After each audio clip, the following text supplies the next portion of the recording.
Welcome to LPa Presents. I'm your host, Matthew D. Rhodes, and today we're shifting our spotlight from Hollywood to explore a different realm of entertainment, the captivating world of YouTube. Beyond the glitz and glamour, many creators thrive on this platform, entertaining the masses in unique ways.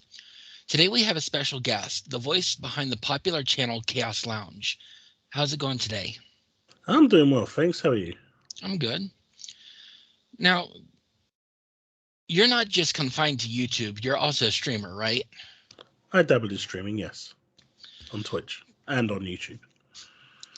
Today, I'm eager to delve into the intricacies of your journey into these mediums and explore the behind the scenes magic of running a channel. Though I have to admit, I started watching your channel when you started into the Microsoft Activision merger. Mm-hmm. Ready for a deep dive into the world of content creation? Let's do it. All right, let's get started. What inspired you to start your game journalist YouTube channel, if that's what you want to call it? And how has it evolved over time? So, back in 2017, I was constantly looking at other YouTube videos when it came to Destiny 2, because that's the first game I was a mad fan of Destiny 1. I spent hundreds and thousands of hours on that game. And I'd watch all these content creators making like As the Cross and Dato making videos. And I kept telling myself, why don't I try something like this? I've got an interest in it. I like to do it. And so I decided, well, why not? And so I started my channel basically at the start covering Destiny 2 and doing guides and stuff.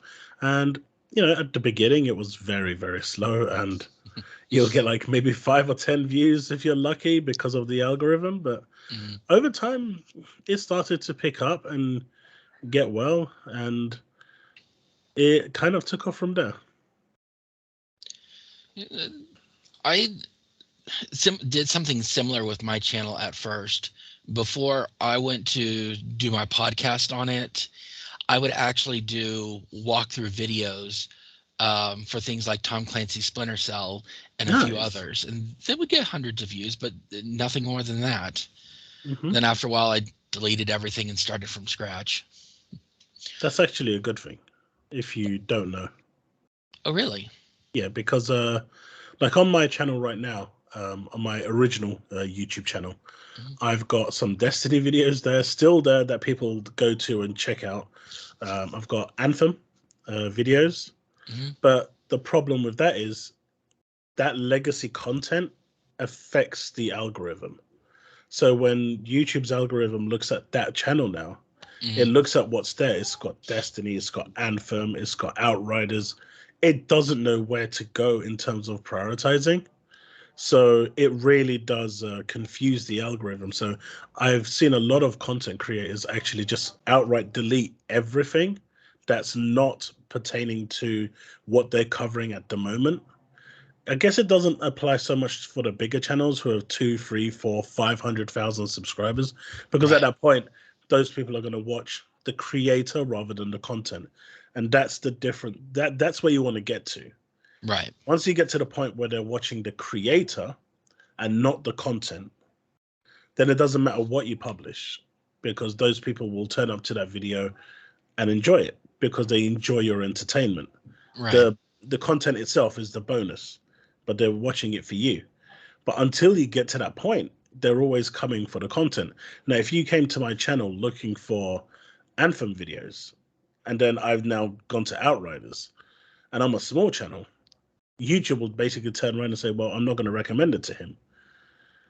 And that looks bad, because if you've got like 5,000 subs and then you're only pulling in 200 views, the algorithm looks at that even worse, because it does a ratio kind of algorithm to say, this channel is severely underperforming. No one wants to see it. So by getting rid of those videos entirely, then it just focuses on the block of current content. And that actually helps the channel. But I could never find it within me to delete my content. I couldn't do it. It makes me wonder, because I was surprised to find you. I was watching people like Destin, Fertanga, and oh no, it's Alex. And then here comes your channel into my feed, and it's like, I want to get your take on what's going on with this merger. Hmm. Yeah, that actually, the Activision Blizzard case actually worked out really well for me. One, because I actually have some legal background. I studied it in university, and uh, I help like family and stuff with it because I like to keep up to date with the legal side of things, especially when Hmm. it comes to company and contract law. That's what I specialized in university, and there's multiple reasons why I had to drop out from legal school, mainly because of the cost, because my family just wasn't well enough to afford to pay 10, 15,000 pound a year to go into law school. It just wasn't, and even though they wanted to do it, I just couldn't find it within me to put them under that much strain. So unfortunately, I had to deviate. But I've always had like a passion for law, and because this was something, especially that like resonated with me within the games industry, Hmm. it just drew me in straight away. And I've I like to think that my knowledge, my passion, and my acumen actually came through when I was kind of going over points, explaining what they were, how they came across, and a lot of people found that very useful and worked out quite well for me to kind of kickstart my Chaos Lounge channel. Could you share some key strategies you've used to stand out in the competitive gaming niche on YouTube? Sure. Um, I've actually helped quite a few people kickstart their channel because I like to pay it forward. Because Hmm. when I first started YouTube, believe it or not, uh, you've heard of SkillUp. Yes, skill up.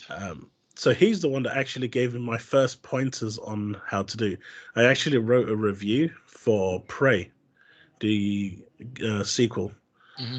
and I sent it to him to just review to see what he thought of it, and he came back with a bunch of pointers, some harsh, some deserved, and some good. But the Hmm. feedback he gave me was phenomenal. From having, um, if you're going to use a camera, make sure it's a good camera. Yeah. Um, Make sure the lighting is good. Like if you remember during my original Chaos Lounge days when I was streaming, the light or the videos, lighting was pretty poor, so it wasn't great. Um, that took a little while to click into my noggin. But the mic is the most important thing. You need to make sure that you're clear and concise. Don't gimp on the mic. You don't have to go and spend 500-600 quid on a mic, like the Blue Yeti, which is the most Hmm. common YouTuber mic. Right.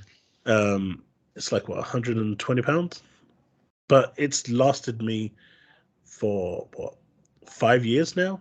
Yeah. So it's a very good investment.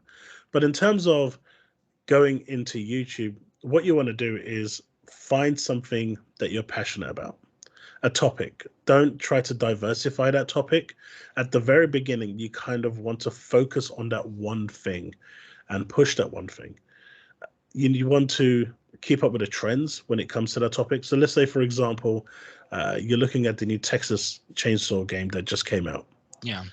If you're passionate about that and you want to make content based around that, start by making uh, mini guides for it. Don't over until you get to about 1,000 or 2,000 subs. You can't get partnered anyway, and you need to get to 4,000 minutes, 4,000 hours of watch time per month as well. So use that original beginning to try and capture your audience. Make the guides not over 8 minutes or 10 minutes.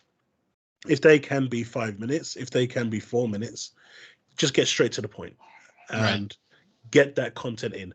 Bring in the audience, because as the audience grows and the content grows, your videos will eventually grow with it. But if you try to make like a 15-minute video and you're an absolute nobody, no one's going to sit there and watch it. The average view time on YouTube, give or take, is around 5-6 minutes. Anyway, for an established creator, rarely people sit down and watch the whole video. So if you're brand new, people are only going to give you the best chance of about 30 seconds to get to the point. And if you spend the first 30 seconds of your video talking about, you know, subscribing this as a new Yeah. person or this and that, people are already going to lock off straight away. So if you're new and you are looking to get into this, my advice would be get straight to the point. Don't worry about asking people to subscribe. You can do that in the middle as a really quick thing. Don't do it at the start because you want to capture the audience immediately. Make the video short and concise because at the beginning, you're not getting paid for it. You're not Right. making any revenue. So there's literally no point for you to try and elongate the content any more than it needs to be. And make sure that the content you're making is good. Yeah. I mean, And if, even go ahead. go ahead. I was going to say, even if the content, even if you make a video and the content is bad, Mhm. go back and see why it's bad. What could you do to improve? And that's the one thing I always do. If a video does bad for me, even today, I will go back and see what was it that didn't actually resonate with the audience. Like my recent video I did with the Amazon layoffs. Mhm. I knew that wasn't going to do well before I made the video, but it's a topic I wanted to talk about anyway. Right. Um, and it did okay. But when I'm looking at the statistics, I can see why people were kind of disconnecting. And so you go back and look at that sort of stuff, and you kind of learn from it, evolve Mhm. from it, and improve upon it. And so always have that mindset where your next video is going to be better than your previous video. And as long as you keep up with that mindset and you keep up with the good content, the high production content, you don't have to have all these animations and stuff. You've seen my videos. I don't have any form of real animation in there. No. I just literally have a browser myself and we just talk about stuff. Um, so as long as you're kind of engaging with the audience, Mhm. getting your point across, and producing that content that basically is what the community want to hear. It's what's there right now, what people are looking for. You should be okay. See, with my YouTube channel, I'm not expecting all that many people to come to it compared to like Spotify, Amazon, and Apple. Hmm. I'll post the videos so that people can actually see the interview, see my expressions and everything. But Hmm. when it comes to even established YouTubers, it drives me nuts when they stop what they're talking about to talk about people not subscribing or even go into one of their sponsorships. It like takes away from the whole experience. Well, there's two reasons why they do that. Hmm. Um, if you noticed in my videos, maybe you have, maybe you haven't. Sometimes I will ask for people to subscribe, and sometimes I won't. Hmm. Sorry. Statistically, I can tell you with 100% certainty, if I ask people to subscribe, I will get more subscribers. If I do not ask people to subscribe, they will not subscribe. So, unfortunately, where I see in the comment section, stop asking people to subscribe, stop begging for subscribers, it's annoying. Hmm. The reality is, they do not subscribe. They will subscribe if you tell them to or if you ask them to.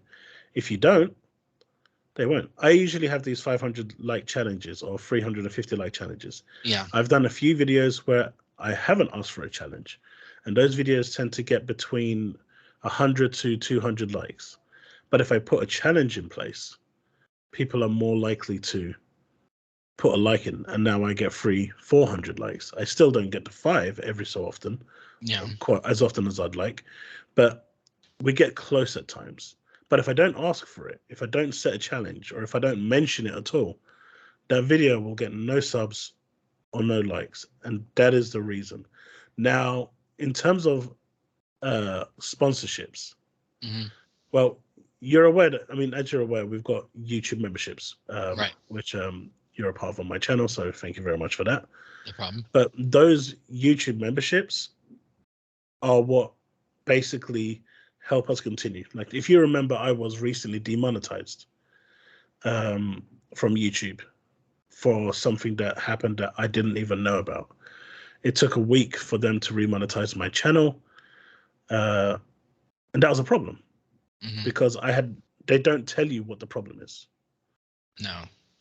So these sponsorships help you in that regard, because not everyone becomes a YouTube member. Not everyone pays for a super thanks.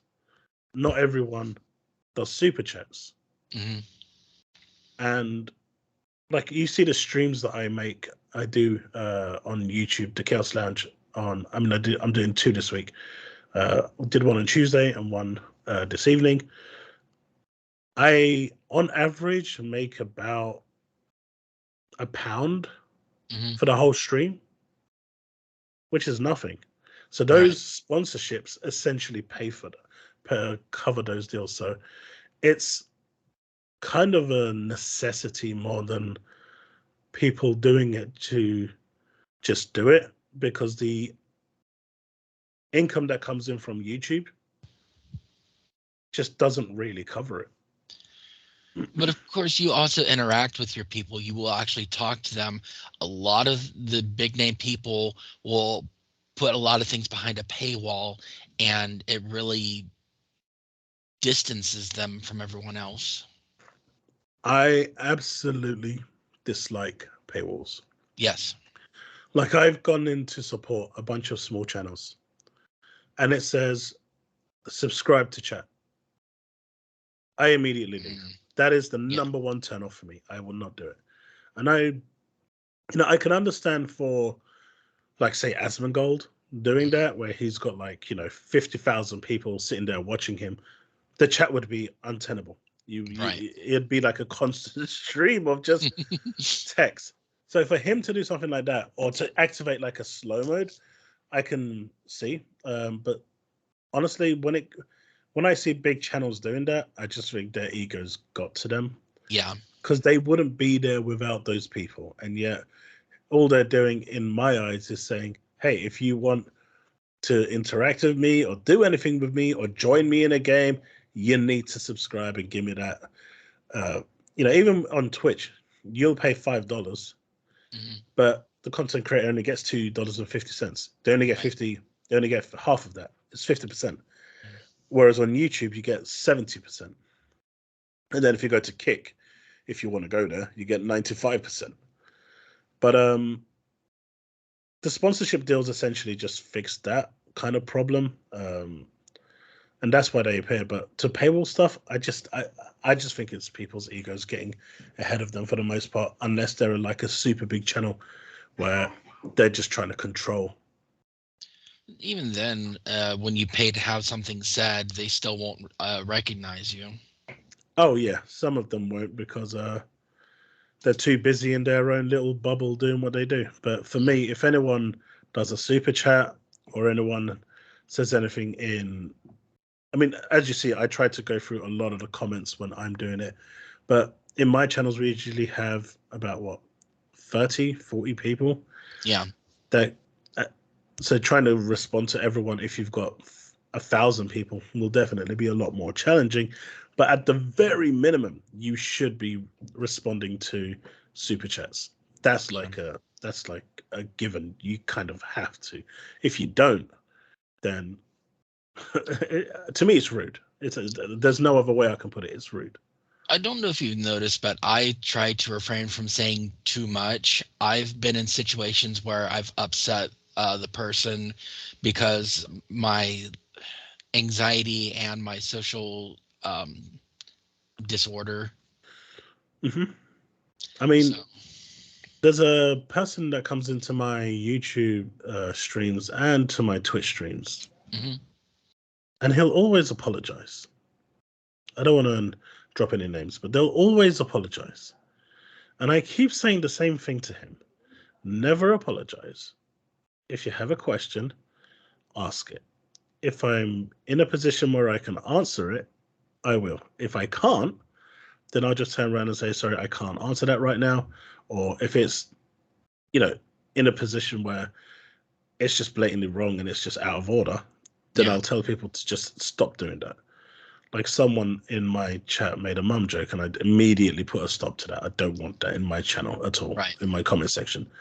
And they were like, sorry, sorry, sorry. And that's fine. I'll give you a warning, and that's okay. But I see a lot of people like coming in and saying, "Oh, I'm sorry if I've asked too many questions or this." No, never be sorry. Like I said, we wouldn't be here if it wasn't for the people supporting us. So, for those people that feel like they're overstepping the mark or kind of being engrossing, you'll kind of see how many questions of yours they'll answer. Hmm.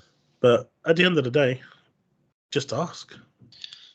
I feel I tend to say something inappropriate, and it's not my intention to be inappropriate. That's okay. I mean, at the end of the day, everyone is different. And as long as you're not making any crude remarks, Oh, mm, then there really isn't a problem. I mean, just think of it this way. There's a line of acceptability when it comes to language. hmm As long as you're not crossing that line, then it doesn't really matter what you're asking, as long as it's not personal, it's not offensive, it's not hmm discriminatory, it's not racist. As long as it's not crossing that line of social decency, I should say, Yeah. then it's okay. And me personally, I've got no problem. I would hope to assume that a lot of content creators don't have a problem with it. I know some will because they just don't want the spam of messages because they like to hear their own voice, like I do right now. hmm But for the most part, no, just ask away, dude. Ask away because I keep saying the same thing to this other person, and I'm hoping one day it'll click in.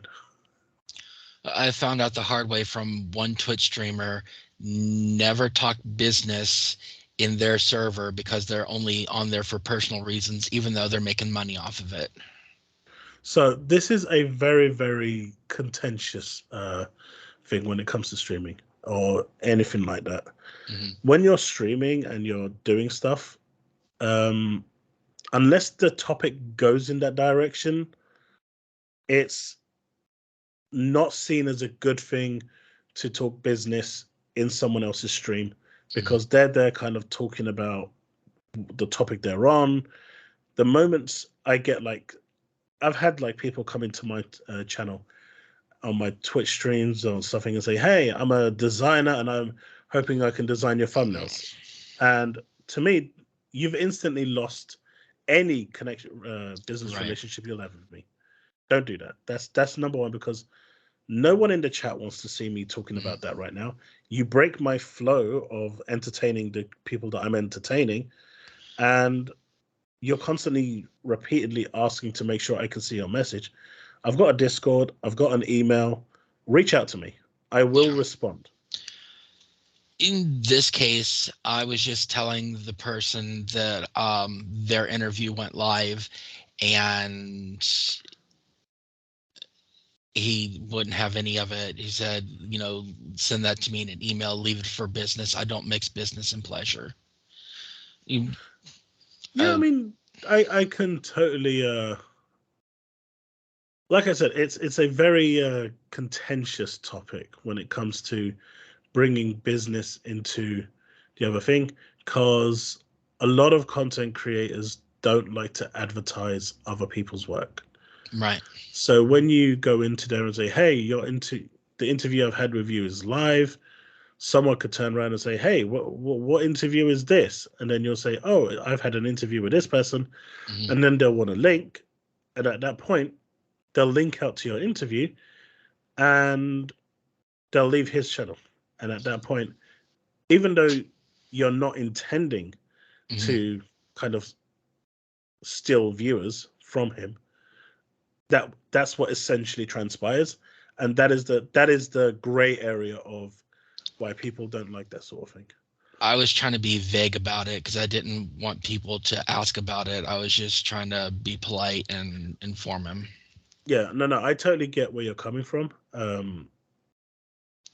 Me personally, I would just shrug it off and be like, "Oh, cool, thanks," and I would probably even drop a link in the chat, Hmm so people could check it out because Yeah. it's cool. But some people do not like that, like at all. It's one of those things where people, when you're coming to the channel, all they want to do is entertain, and so any business talk stays outside of the streams. Yeah.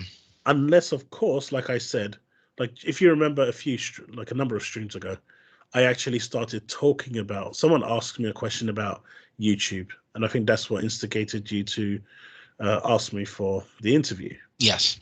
Um, in that situation, if I'm like when I started to explain it, which I've got no problem doing, I was showing my analytics and everything. Um, and at that point, you turned around and asked me, "Hey, would you do an interview?" I was more than happy to, as just needed to, as I said at the time, find the time and day to sort it out, and we could do it. That sort of thing kind of works hand in hand because I'm Right. already talking about business. And so Hmm. at that point, if you came in and said, "Oh, by the way, the interview we had is now live," that kind of connects. But if I'm talking about Sonic the Hedgehog and how fast he's going and Right. how cool Sonic Frontiers is, and then someone comes in and goes, "Hey, that interview that we did has just gone live," it breaks that complete immersion that I'm having at the time because I have to stop and acknowledge what you're saying, Yeah. and then it just breaks that. I'm a little socially inept. There's some things I'm still learning, but the way that that original situation was handled just put me on guard, and I won't even go into his streams anymore.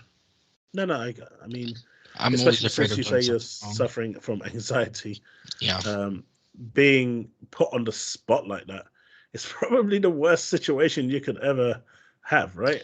Yeah. Um, which is why I'm always conscientious about that sort of stuff. And what I will, if it's not appropriate for the thing, me personally, I will turn around and say, if you could reach out to me through my Discord or on email, we can Mhm. discuss it there. And then I'll just continue the flow as if Yeah. nothing happened. Right. Because I'm aware of social anxieties, people's situations. Every person is different, so you got to. To me, you've got to tackle it. But the one thing that I can't tolerate is when I see people jump in and try to sell me a service Oh, while yes. I'm streaming. That I won't tolerate, and no streamer or content creator out there will tolerate. That's almost an instant ban for people Not just an instant ban. I will report them. I'll be in someone's stream and I will report the person for them. because it's just rude. It's just you Right. don't do that there. But some people are a bit funny when you bring any form of business to the thing. But like I said, if it's within the flow of the conversation, Mhm. no problem. But if they're talking about role playing in Grand Theft Auto 5, and then suddenly someone comes in and drops a business comment, it can break their immersion and just throw them off. And then, Right. that, like, I've had times where people have come into my stream to just be trolling and abusive, like Mhm. absolutely abusive. Yeah. And it ruins the stream. It completely ruins the stream because it throws me off guard, and at times, like I don't recover from it. Yeah. And so, think of it in that sense, where as a creator, if you're in your flow and then someone comes in and talks about something completely and utterly different in that regard, on a business sense, it could throw them off to the point where they lose their composure and Mhm. they'll lose viewers. So the easiest way to handle that is just to leave everything off stream. And I'm the kind of person who will not come out and say everything. I will lead things into the conversation. Hmm. So I don't want to distract. I just want to inform in a way that might get a person to respond before I actually go into details. No, no, I totally get that. And the way I would handle that is if you see the person kind of purposefully ignoring it, Hmm. then that's a clear telltale sign that they don't want to talk about it. Right. I mean, that's the way I handle it.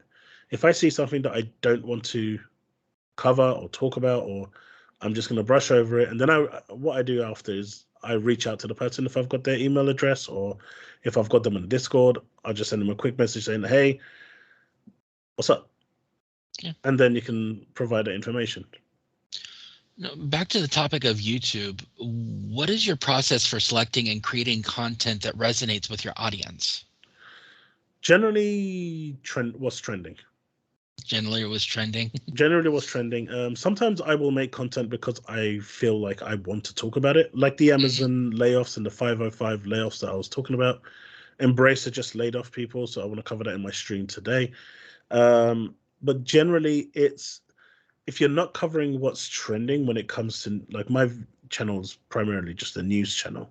It covers what's happening, what the latest details are. So if you're not covering, I need to cover what's new. But for an average, let's say you're covering, I'm going to use Destiny as an example, even though it's a dying game. Yeah. They've got their new trailer out. So you kind of want to be talking about the new trailer. You want to be breaking down that trailer to see what's in there. Then you can start theory crafting about what's going to come with that 15th wish. Then you can go back and say, right, for those of you that didn't know, here's, like, a lot of people will have content out there that's covering the 14 wishes. But you can maybe make a video that talks about those 14 wishes, what they symbolize, what they do, and then start theory crafting based on all of those, what the 15th wish will do.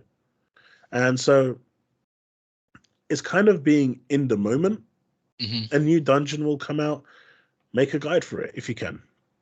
Obviously, you need a team to do that, but this is where games like Destiny and stuff become really tricky, because a new update comes out, you get new aspects, you kind of have to put a lot of time in, a lot of effort into level up those characters, get all the items you need, and then start making builds, because people are going to be looking for that day one. Right. And so you as a player know what they're looking for. And it's the same thing for when it comes to the news. Like the PS Portal is in the news right now, and everyone's falling head over heels around, what is basically a remote play device. Yeah. I think it's a waste of money, personally. But I can see why people would want one. No, see, I But see it. Oh, go yeah, ahead. sorry, go ahead. I see a downside to a lot of these people making videos on how to create a character in multiplayer games, because it's like, what about the people that want to enjoy the game and play the way they want? You have people saying, well, unless you have this cookie cutter way of doing it, we don't want to play with you. What do you mean by creating oh, right, builds? Yes. Right. So, unfortunately, ever since the term meta came around, not the one from Facebook, but the actual having the best in slot and everything. Yeah. It's become a standard norm. Like, people like to play the way they want to play. But if you're going up against a boss and you're doing 200k damage because you enjoy your build, and then everyone else is doing 3 million damage, you're essentially not contributing anything to that fight. Right. And so people will turn around and say, why should we carry you when we can make life easier by bringing someone else in? Now, if you're playing with your friends, who cares? Yeah. Back when I used to stream Destiny and help people out with raids, we used to have people that were completely clueless. Their builds were horrendous. Their weapons were just plain bad. And honestly, there were times where we couldn't complete the event because the damage output was just so low. It didn't bother me at all. I mean, I'd get to a point where we realized we can't do it anymore, and we just call it quits. I don't want to call anyone out, and we just go do something else. But other people will basically say, this is the minimum requirement. It's like back in the Destiny 1 days. If you didn't have a Galahorn, get out. Yeah. It's unfortunate, but that is how gaming has evolved when it comes to multiplayer games. Right. But in my particular instance, I would be out DPSing the best of the people with my build, and they're like, oh, you don't have the cookie cutter build, you're not maximizing your damage. It's like, that cookie cutter build is not working for me. This is what I'm pulling, this is what they're pulling. Well, you're not using the cookie cutter build, so we're not going to take you. Those are just drones.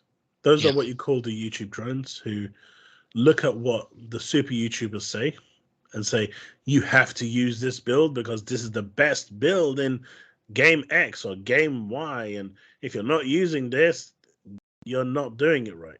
Mm-hmm.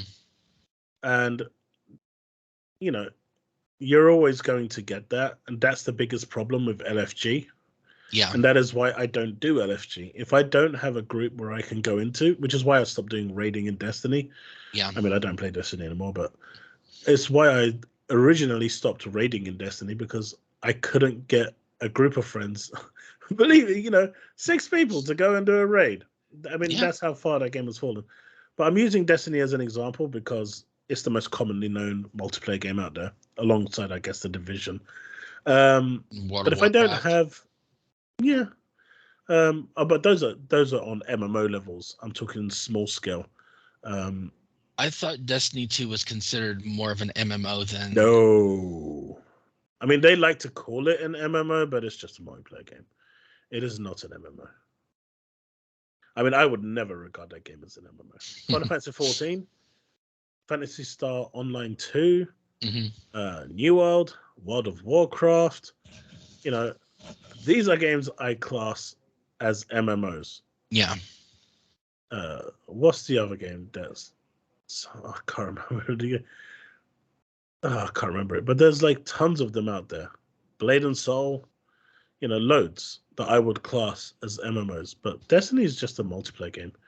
I know they want to call it an MMO to give it that stigma, Yeah. so they can add MMO mechanics into it and kind of benefit off those MMO mechanics by making you grind more and more. But it really isn't. And it's one of its biggest downfalls, that it keeps thinking it is. Can you describe any challenges you faced in maintaining consistency in content production? Oh yeah, for sure. Generally, it's keeping up with the algorithm. You want content, and sometimes there isn't content. So what do? You'll go through like when the ABK news was in the news, I had 2-3 videos coming out weekly. It was great. I had loads of content. When Starfield was there coming, I had loads of content. Mm-hmm. But what happens during the periods where there is none? You still have to release content. Otherwise, the algorithm turns around and says, hey, buddy, what you doing? Where's my content? Feed me. I need that. I need that juice. And you've got nothing there. So Mm-hmm. at that point, you kind of have to start digging deep and trying to find what you can do.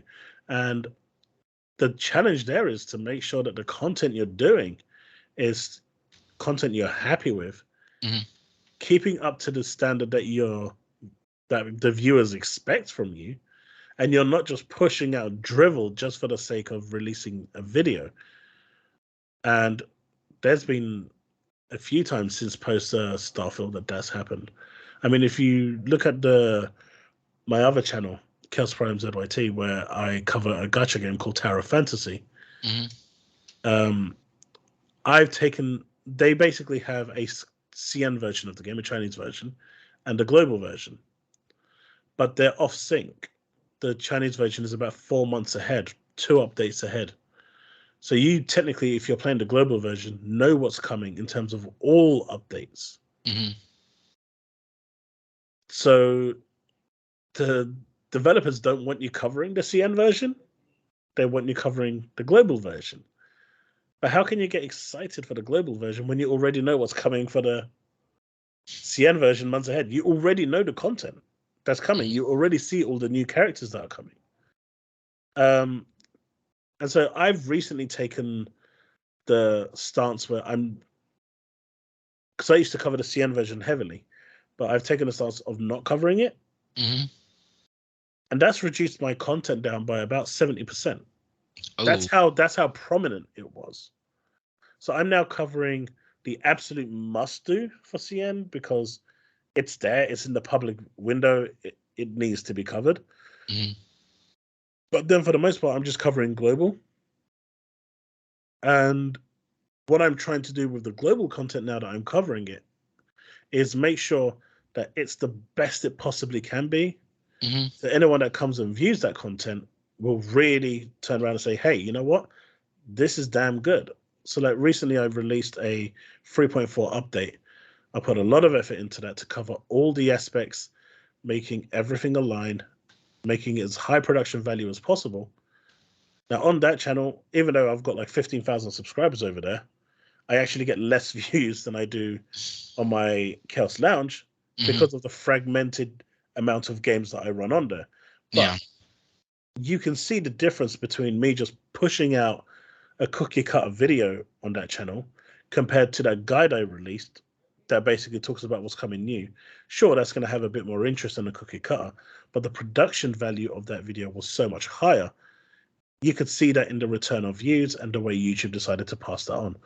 So it's really easy to drop the standard, but as Gordon Ramsay always says, keep your standards. Never drop your standards. And if you feel like what you're doing is dropping your standards, do something to bring it back up to standard. What advice would you give to new or aspiring YouTubers looking to enter into the competitive market? This one is a easy one for me because I've been doing this for the past 4 years. um, get a good mic. Yeah. Even if you don't have a camera, it's fine for the start. You don't have to put your face out there. Now, statistically, it's said that those who have a face cam tend to do better. Hmm. But if you look at Lyric, he's never used one in his life, and that dude is killing it. Um, so the mic is the most important thing. You want to make sure that the audio that's coming through, that the person on the receiving end is listening to, is good. If the audio is choppy, high pitch, whiny, or anything, it's just gonna. You only get one chance to impress these people. Yeah. So you want to make sure that you do. Secondly, pick something that you're passionate about. Now, everyone says don't look at the views, don't look at the numbers, don't look at this and that. You should absolutely look at numbers. You should absolutely look at views. You should absolutely look at the trending. But more importantly, where people say just create content that you're absolutely passionate about, that is not entirely true. Because if you're passionate about My Little Pony, not everyone's going to come and look at My Little Pony, Right. right? You want to pick a topic where the you can see that there's a big audience there, Hmm. maybe not overly big. Right. Like when I first started creating content, I was covering Destiny, but then I found a game called Anthem, and I fell in love with it. Despite its flaws, it's Right. still today one of my favorite games, and I'm really sad that they stopped cancelled it. But I dived into Anthem the moment I saw it because it just resonated with me so much. And then others actually started to see what I was getting excited about, the content, the news, the updates. And every time something came out for Anthem, I was immediately there trying to be the first to get it out. Um, and even today, like, I mean, I'm in the UK, so my time zone is very different to yours. Right. So for me to get content out, I'm at times recording content at 1 a.m., 2 a.m. in the morning, so it can hit, because my main audience geographically is the US.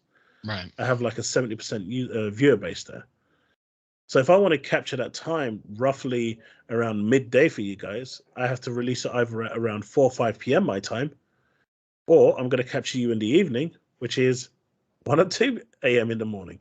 But I'll get news that releases quite late. You kind of have to be on it.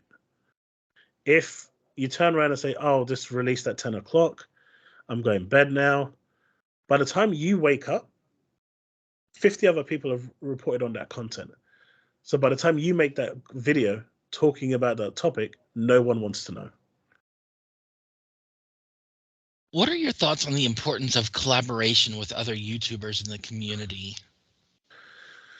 As someone who's been trying to do collaborations for the past 3 years now and had very little luck in doing so, I think I've done it once with a content creator called Chili, which you might have seen in my streams.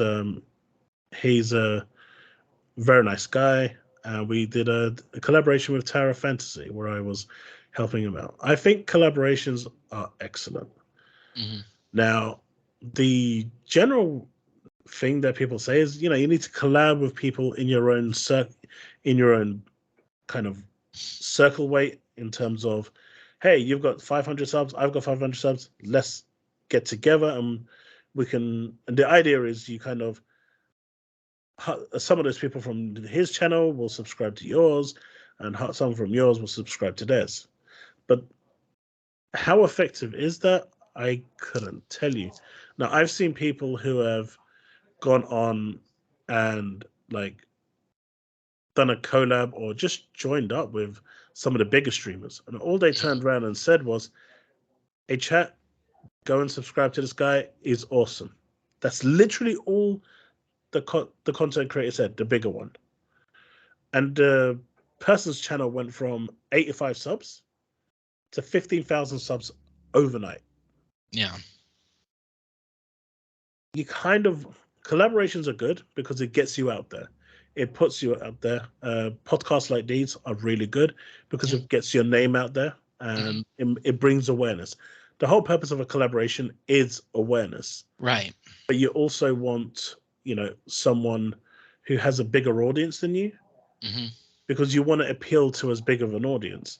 Now, if someone comes to you with 100 subs and says, "Hey, I know you've got 15,000 subs, but I want to interview you," they're trying to piggyback off that creator to gain more subs, and that's kind of okay, as long as the other person is fully aware that that's happening.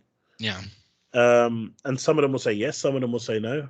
Me personally, I never think of it that way, but I know that that's the mentality that goes along. But as a small creator, you kind of want to be in the field of the content you're covering, and then look for creators within that field. So like, Right. if I'm playing the Division, I might reach out to Braun, or I might reach out to a couple of other people. Like, what was his name? That Swedish guy. I can't remember his name now. Marco. Mm-hmm. He used to cover the Division like religiously. So if I was a Division creator, I'd look to reach out to someone like that and then scale it down until someone eventually responds to me, because not only am I knowledgeable in the Division, but when we're in that collab, I would be productive and effective in responding. And I would hope that his community would see that, and then that would gain me views. So it's all about It's, awareness. yeah. I like to do collaborations, especially with this podcast. I don't expect too much from it. I've as I've had famous people on here before. It has not helped my numbers any, but I'm also here to entertain and inform. Hmm. So it's going to have its own natural progression because people will eventually find, hey, this is what's going on. This has been going on for a while. Might as well look into it. Yeah, there is that. There is that. But the ultimate thing is awareness, like you said. Yeah. That is what you're aiming for, awareness. Hmm. And the best way to get awareness is by having someone on your stream or your videos or your podcast that has a bigger audience. Right. Because if it's a really good interview, if it's a really good stream, it will get shared around. Right. And then that brings even more awareness. And then people will say, right, let Matthew's doing this. Let's check it out. I wonder what else he's done. And then they'll start going through your past podcasts and your past videos. And they might find something that resonates with them there as well. And Hmm. then they'll be like to their friend, "Hey man, check out this interview. It was damn good. He interviewed David Hayter and it was awesome. You need to check this one out." And then those people will come along. And so that's the power of collaboration, and which brings awareness. And that's Right. where you want to be. Right. Are there specific skills or knowledge that you believe are essential for success in the YouTube space? Not really. All you want to do is make sure that you're not uh, disrespecting your audience. I mean, there's clear do's and do don'ts. Make sure you've got a good mic, like I said in the original thing, so Mhm. your voice is clear, concise, and you're getting through. Make sure your points are going through. You can crack a joke, that's fine, but don't just don't disrespect your audience. Right. Um, that is the probably the biggest don't. Like I've seen a number of channels that are built on pure hate, Oof. right? Like they completely like go after developers, go after games, and they've blown up like crazy because YouTube loves hate. YouTube loves drama. It will push that out like crazy. And they rose ridiculously to like 100,000 subs. Stuff that people would only dream of, right? I mean, for me to get to 100,000 subs would be like an absolute dream. I mean, 50,000 right now is what I want to get to so I can Mhm. get that bronze plaque. But I really want that silver plaque at 100,000. That's my goal. That's my dream.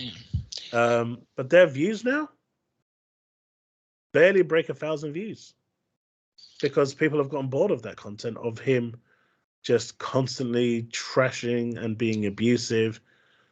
So be yourself. If you want to create a persona for these videos, that is Mhm. fine, but just make sure that that persona matches you. And if you're putting a bit of a facade on for the show, for the showmanship, the stars and the dazzles, just to make it look great, that's all good. That's all fine. But never try to be someone you're not. Right. I mean, there's some YouTubers who I won't even give the satisfaction of recognizing on here that they have this whole persona and it attracts everyone of that genre, and then others will make videos about them because of the saltiness that they've provided. I actually know who you're talking about. um, Unfortunately, I don't think that's a persona. I actually genuinely think that's him.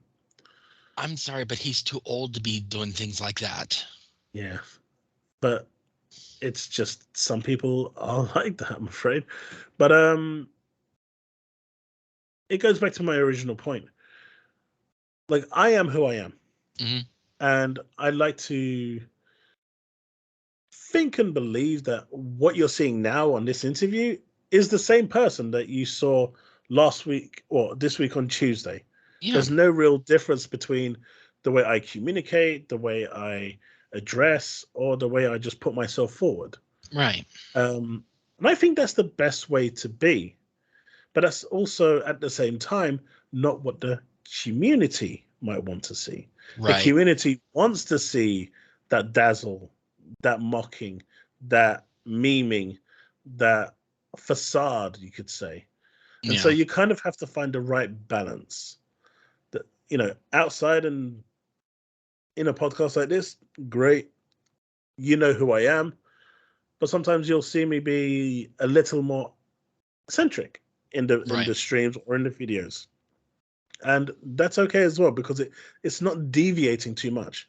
Right. The problem some people are having, especially on the content creation front, is they try to be something they're absolutely not, and then you can see it. You can absolutely see it. Like there's this one content creator who makes content basically mocking fanboys. Hmm. I'm pretty sure you know who I'm talking about. I don't want to name any names. I think I Um, named him earlier. but his latest video, Hmm. it was the most uncomfortable video I've watched in a long time, and I've watched a lot of uncomfortable content. And it was uncomfortable because everything he did in that video was forced. Yeah. Nothing came natural. Not even the memeing, not even the jokes, not even the mocking. Nothing came natural to him. Everything from his laughing to his demeanor to his attitude to his uh, posture, everything was fake. And you could see it. And he just did that content for the sake of releasing something. Now, to me, that actually put me off watching him. And you don't want to do that. I'm gonna wonder, do you think he's actually on something when he does his videos? Or Who does he knows? just joke about it?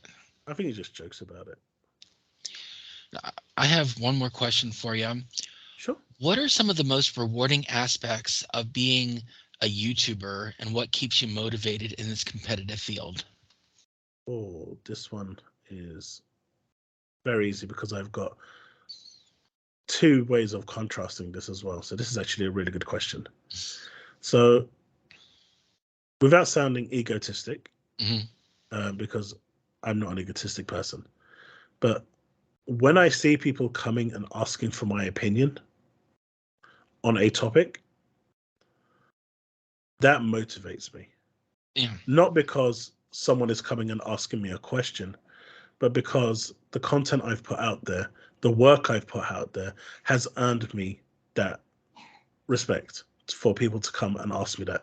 And it reassures me of what I'm doing is appreciated by everyone and it's being taken note of. Hmm. And for the fact that a total random stranger will come and want to ask me something, or like yourself, want to interview me, it means a lot to me personally because it's a sign of recognition that Yeah. you're doing something right. People appreciate what you're doing, and people want to see more. But it's also through the viewing numbers, Hmm. right? If you when you release a video and it gets like 1,000 views, it's kind of depressing. And Yeah. I was talking about this with a friend yesterday or the day before. It's really weird because on my other channel, if that content gets like 1,000 views, I would regard that as a really good video because of just how really lackluster the views are on that channel at the moment. Right. I usually get between, and it usually takes like 2-3 days to get to 1,000 or 1,500. So when I get like 2-3,000 views, like I've been getting with that guide I just released, that's like a phenomenal, amazing video, and it makes me happy and it makes me want to make more content Yeah. because people are enjoying it. But if I got 1,000 views on my Chaos Lounge, I would see that as a total failure. There's a big contrast there from what I perceive as good or bad here to what I see here. And so there is that aspect as well. Viewing numbers based on what your channel is doing and how it's being, the numbers it's getting in correlation have a big factor to play in this. And it also, like, if you're getting 8,000 views, 10,000 views on one channel, outside of the monetary gains, it's just nice to know that people are enjoying your content. Right. When you get those 300 likes, 500 likes, it's nice to see that people are enjoying your content, and it reassures you. I guess not reassures, but reaffirms that people are enjoying your content. And when you start seeing people dropping super chats, channel memberships, Patreons, they're doing that because they enjoy your content. They're doing Right. that because they want to support you so you can continue making the content you're doing. And again, this all kind of goes back to that kind of reaffirming, reassuring, and kind of letting you know as a content creator that what you're doing is good, it's on the right path, and you are providing the people with the information, knowledge that they want. And that at the same time, if they want to know something, if they want to ask you a question, they know where you are and they can ask that question, whether it's on Twitter, now known as X, or on Discord. Or even email. They've got they will. I've had people reach out to me asking me questions on email, which is, I mean, Discord is there. But it's just normal questions, not like asking me for like an interview or asking me for a business opportunity. They just can randomly ask me a question over email. And I'm like, okay, and I'll respond to them. I'll respond to every single one. But it just makes you feel good that you're in that position where your hard work is paying off. Yeah. And that's where I think most people want to be. And hopefully people can get there. But being a podcaster, the feeling is not exclusively mutual. I mean, being recognized by the people that I've interviewed as someone worth talking to is motivating too. Yeah, I mean that's kind of goes in hand with what I was saying, because if you're not recognized, if you're not respected in the industry, or if you're not looked up to, Hmm. people won't care to come to your channel. People won't care to ask you a question. They'll just go to the Datos and the Aztec crosses. There's hundreds and thousands and millions of content creators out there. So for someone to come to you and say, "Hey, I want to do an interview," or "Hey, I want to ask this question," or "What's your opinion on X, Y, and Z?" Hmm. It's not so much the person that's asking you that question. It's more the fact that they're recognizing you within that field as someone important enough to ask that question. Right. And it's that feel good factor that you are in a position where you can give those answers, you can give your opinion, and know that it will mean something to someone, Hmm. rather than just having someone who's absolutely, fresh green and saying, "Hey, this is my opinion and you're going to listen to me." Oh God. Like, this is like another thing that someone like Skill Up told me back then, which is kind of shaped a lot of what I did at the early days. Hmm. And this is probably, I guess, it should have been in with the advice section. But when you first start making content, and this is going to sound harsh to a lot of people, Hmm. but no one gives a damn about your opinion. No one cares. No one wants to know your opinion. Right. No one has asked for your opinion. Right. The only reason they're watching your content is because they've came to find out what they want. Right. So when you're starting new, don't put your spin on it. Don't put your opinion on it. Just like I said, get to the point and deliver the content. You can smooth in between while you're doing it, in between the gameplay, but don't stop the gameplay to give a 5-minute monologue on why X, Y, and Z is this and this and this. Because all people, what you're wanting to do at that point right now is to bring people in. You want to captivate the audience. But if Mr.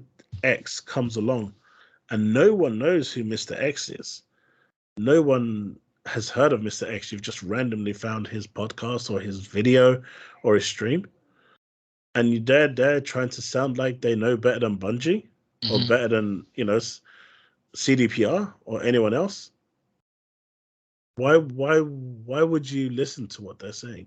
I mean, in theory, the reality is you should, because just because they're brand new doesn't mean that they don't have the knowledge. Right. For all you know, they could have enough knowledge to make you look stupid, right? They might have like 10 times the knowledge of you. But people don't look at that. People will look at, hey, look, this guy is fresh green. He's only got like 20 subs and he's trying to go on a monologue and tell me all this. I just came to his channel to just find the information I want and leave. But if they come to that channel and get the information and leave and they're happy, guess what? When the next piece of content drops, they're They'll coming be back. back. Yeah. Exactly. But if you start spouting off with your opinion when no one's asking for it Right. and no one cares, then you're going to lose people because they're not getting the content they want. You're giving them something they don't want.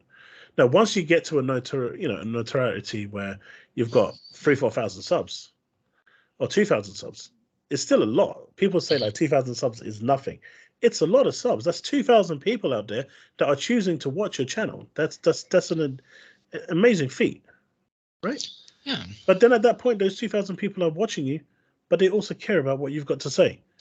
Now you can start bringing that sort of stuff in. Now you can start bringing your opinion in. Now you can start putting your perspective forward because you Right. know that those people are going to listen to it. So that would be what I'd say. It's like whenever I found your channel, I was looking around for what people's opinions were, and I valued your opinion on things. Hmm. See, when it came to the ABK, it's slightly different. Hmm. What I'm talking about is the average person is basically going to make Yeah. in our field a video talking about the game, or or making a guide, or showing the trailer and whatnot and stuff like that. With Yeah. the ABK, it helps to have the knowledge to explain, because the average Joe is not going to know the legal definitions. So being able to read something and understand something are two different concepts. Right. So if I read something and then I know from reading that the average person may not comprehend what's being said there, so I will then add that extra layer of explaining. And sure, that totally contradicts what I just said, Hmm. but you've got to pick your battles in that situation.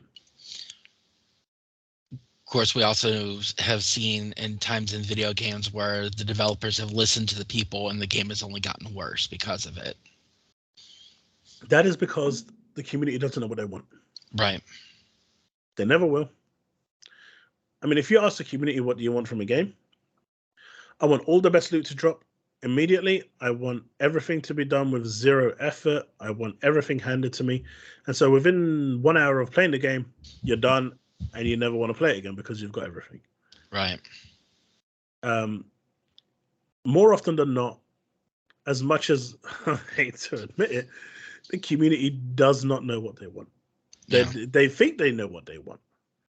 Like, you'll look at right now, you got a lot of PlayStation fans saying that, and the media as well. They want Xbox out of the business, Yeah. right?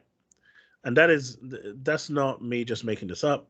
You No. see it all the time on X, and you'll see the media say it as well. I can't wait for the day for Microsoft to get out of the console business. The problem is, if you leave one company there with all the power, what's going to happen? The games are going to get worse. Not so much worse, but there's if you give one company 100% of the market power, they don't have to try to make amazing games anymore. They don't have to care whether you can afford £70 for a game or not. They can bump that game up to £100 or £120. You don't have a choice to pay for it, because Right. that is the only choice you have for gaming, unless you go and build a £3,000 PC. And not everyone is going to do that. Right. You know, you've seen like Xbox has Game Pass. Yeah. PlayStation's offering just wasn't good enough. So that competition made PlayStation provide extras, essentials, and premium, their free tier system, which is to combat Game Pass. That wouldn't exist without competition. Competition is good. Yes. But if you go to the community and listen to the community, they want to eradicate competition, because then all games will be on their one box. What they don't realize is that once that happens, the Bethesdas, the Activisions, the Naughty Dogs, the CDPRs, who are they competing against now? You know, where do they have to push the boundaries of their games? Because PC is not a competitive market. No. So when it comes to the console front, you know, and you always hear the term when it comes to Game Pass, it's good enough for Game Pass, Hmm. right? And that's a term that goes around quite often, where the game is good enough for Game Pass and let's ship it onto Game Pass. But in reality, is once you remove that competition, that notion immediately becomes relevant to every single development company out there, because they don't have to push. It's good enough. Just push it out there. There's no competition. There's no standards. And that'd be a relevant discussion on one of your videos. I can't remember if you had that discussion before or not. Yeah, I have. Which I got a lot of backlash for, because a lot of people were really upset with the fact that I called out Game Pass, because um, I think it does have a part to play when it comes to the standard and quality of certain games coming out, be it first party or not. At the end of the day, you know, I have to ask myself, would Redfall have come out in that state if it wasn't going on Game Pass? That's a really, really powerful question. My answer would be no. I don't think it ever would have seen the light of day until it was ready. That game would have been delayed. But wasn't Redfall being made by Bethesda before Microsoft acquisition? Correct. It was. But Redfall was. Microsoft had absolutely nothing to do with Redfall. It was all done by ZeniMax, Hmm. by Arcane Studios. But after the merger, Microsoft has to sign it off, right? Hmm. Arcane and ZeniMax can do what they want, but ultimately, the buck stops with Microsoft. They sign it off before it goes on to the service. They own ZeniMax after all, so that had to go through the higher ups at Microsoft, and they basically agreed that it's good enough for Game Pass. But the question is, if Game Pass wasn't there and the game was going to be sold for £70 or $70, would it have been released in that state like Cyberpunk was? Well, looking at the way Modern Warfare 3 came out, I would have probably say yes. See, Modern Warfare 3 is different, and Modern Warfare 3 isn't broken. It's a True. DLC. It's a DLC, and they crammed 3 years' work into 16 months to Right. release it, and that shows in the campaign. But that was released in that state because Activision wanted to end Sony's contractual agreement. If they didn't release that as a game, Hmm. the next Call of Duty that came out in 2024 would have been exclusive. Sony would have had exclusive marketing rights. Yeah. And so, in order to finish that marketing rights, because there was one more game, they turned the DLC into a game. That is it. That I mean, people can come and tell me that that's not the case all they want. There's no reason that. I mean, it even registers as a DLC on PlayStation, Right. right? So that was always supposed to be a DLC, but that was changed really late on after the merger became clear that it was happening. Yeah. And Activision said, right, well, there's still a contract here with Sony. If we want to go into 2024 with a clean slate, we kind of have to turn this into a full priced game. And so they probably packaged in, they kind of rushed the campaign through. But don't forget, right? Don't forget, Modern Warfare 3's campaign. It's about 4 hours long. Yeah. Um, wasn't it Black Ops 4 that didn't even have a campaign? Um, I can't I'm remember pretty which sure one it was. One of them it doesn't was. even have a campaign. Was that cold? No, it wasn't Cold War. I was thinking Cold War was number 4, but No, I can't remember which one it is.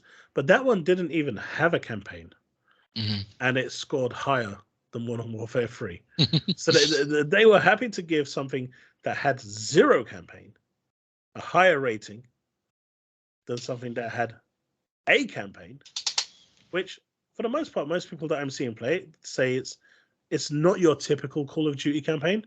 Mhm. It is more open world, so it's different. It's a different take on it, and it may work and it may not work. But when you're looking at Vanguard and Ghost, which had similar level campaigns in terms of completion time, but were miles worse, and their scoring is 6 and 7. And then you're looking at Modern Warfare 3, which has improved the multiplayer. Mhm. It has brought back, like a lot of people, going back to the point you made, where the community doesn't know what they want, giving the community what they want. Loads of people wanted those maps remastered. Loads of people wanted access to the old maps, and this is now being criticized by fans and the media. So they're Mhm. giving the community what they want, and now that's seen as a bad thing with Modern Warfare 3. Yeah. So you can't win, and this is why I keep going back to the point: is the community doesn't know what they want. It is just the way it is. But again, there is that aspect where unfortunately, games are release broken. Yeah. But that concludes our discussion for today. A big thank you for for graciously sharing your insights and taking time to join us today. No problem at all. Happy to be Whether here. it's always good to have you. Whether you're aspiring to be a YouTuber, venturing into Hollywood, or embarking on an authorial journey, tune in each month as we unravel the intricacies of diverse professions. And for those curious about my own endeavors, Feel free to explore my works on Amazon and IMDb. I'll leave a link in the description for your convenience. Until next time, stay tuned for more engaging conversations and valuable insights. Thank you and take care.